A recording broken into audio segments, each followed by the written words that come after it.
Winter's coming, and we're not ready.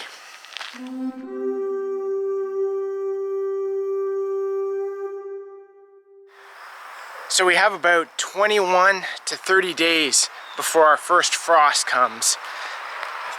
Basically at the end of September is when we're expecting frost. We still got 5 rabbits to harvest. We've got the pigs to harvest. We have potatoes to harvest, carrots to harvest, onions, leeks. Basically most of everything still to harvest. As you can see here, some of the potatoes are starting to die off, which means they're almost ready to be harvested. Once the tops of them die and basically fall over, then it's time to start harvesting. We still have onions here. We've been harvesting those as we go. We've got some leeks down here as well that should be harvested soon. We've got squash down the far side that really hasn't done much at all. They got kind of a late start and they were in the shade most of the time, not getting sun. So we actually took down a whole bunch of the trees around the outside. So we'll get those cleaned up once we get everything out of this garden and can get the tractor in there easily to pull away the logs. We'll use those as fencing, as wood chips, and other building materials for around the farm.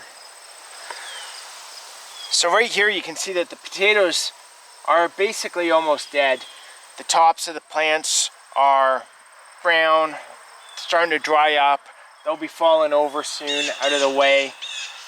So usually when that happens, we'll start to harvest about a week to 2 weeks later. You can see over on this side, these ones are still going well.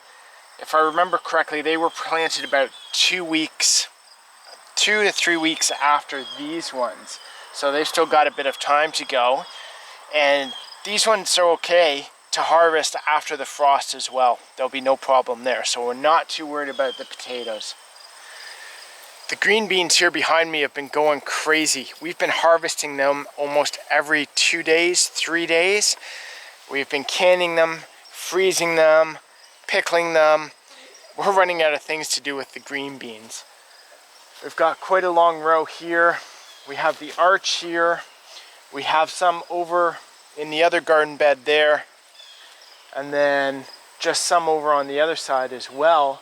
But we haven't harvested anything from there. They didn't do too well. As you can see, I also have the ladder here because of the height on these ones. It was basically hard to get up to the top and harvest all the way up to the top of those ones. Still have our carrots to harvest. We've been pulling out a few here and there just to snack on, and so far they've been doing well. We've got lots of green onions, and I think there's some garlic and other types of onions in there as well. There's kind of a mixture, but most of that's green onion.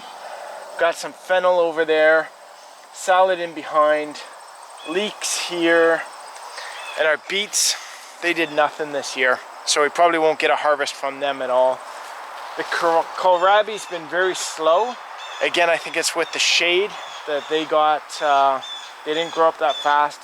They've also been ravaged by bugs. I forgot to put the row covers on them, which would have helped save them. We got our turnips harvested yesterday, and unfortunately it wasn't that big. We got a few pounds from it, but we were expecting a lot of turnips. Last year we got tons, and basically we filled up a couple Rubbermaid containers and were able to use them for a while. This year we hardly got that much. What we've realized though is the importance of getting compost, getting nutrients, getting fertilizer, getting some organic matter into the beds to be able to feed your crops. Right here though, really happy with this. These are the Saint Anne shallots that we got from Quebec Homestead. So we got those planted last month, and they've already been shooting up crazy. So we're supposed to harvest those next year and then pull them out for a month, dry them off, and then replant them again, the ones we want to keep going. So I'm really looking forward to that next year. So this is the salad brunette that I've talked about in a few of my videos. We've been using it for basically garnishes in place of parsley. It's really good and it's a perennial. So we've planted it in multiple spots all over the property. And we'll be able to harvest it going forward in the future a lot more. So still to do before winter comes is we still got some blackberries to harvest. We still got a bunch of herbs we want to harvest some more. Mostly the anise hyssop, sage, thyme, rosemary. Get those dried and get those in the house. Well, get them in the house and dried for winter. We've been really loving the greenhouse and it'll serve us well going into the winter. We've still got melons growing in here, so we've got Montreal melon here. We've got black watermelon down here. This is the first time growing green peppers, sweet peppers, bell peppers. So they're just starting to change color to the yellow. I didn't know what color they were, whether they were green, red, orange, yellow, but it looks like they're going to turn yellow. So we have 4 of the plants here, some over in the corner with the fennel and the tomatoes. The tomatoes have gone crazy. I really need to do something about them next year, set up a different system because they just went all over the place.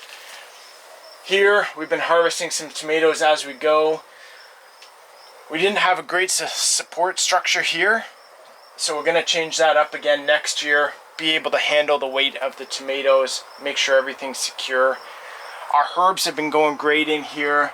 Again, the thyme, rosemary, sage, anise hyssop, so that'll serve us well going into the winter.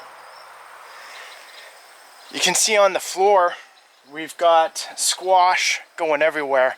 However, it hasn't really grown that much. So I'm hoping that we can at least harvest something before the winter comes. The broccoli in the greenhouse hasn't done anything. It's just keep growing bigger and bigger, but hasn't produced a head, whereas a couple of the ones out in the far garden have actually produced a head now.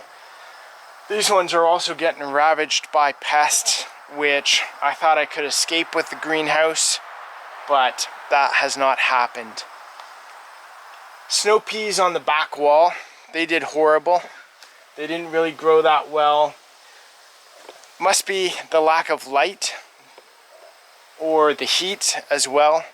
So we're not going to do that again for sure. So with winter coming too, what we're going to have to do is make sure all the dog bones are collected, because I don't want them going through the snow blower when I'm trying to clean stuff up. We also want to get a heated hose to go from here over to the cows, so we don't have to stick it inside and then pull it out every time we want to fill up the cow trough. We're gonna have to get the pool winterized because it's getting to the point now where no one but me goes in it. Little icy polar bear dip sort of thing. We're usually down to about 10 degrees, maybe 5 degrees sometimes at night. So it's getting a little cooler. Our sunflower wall there is starting to come along. Doesn't have much time to finish, but hopefully we'll get a few more heads popping out before the frost hits. So with winter coming as well, what you want to make sure you do is collect all your seeds. Your flower seeds, your vegetable seeds. We've got a lupin back there that we still have to collect the seeds on. And the nasturtiums here are getting to the point where we can almost collect the seeds from them too. We also have a few little rose hips here that we'll collect as well. I'm not sure if we have enough to do anything with, but we'll see what we can do. So guys, I'm gonna leave you with that. I'm gonna head inside, put the camera in, grab a few baskets, bowls, start collecting some seeds, maybe do some potatoes. definitely do some green onions because we've got those ready. And we don't have many days before winter. So, take care guys. We'll see you soon.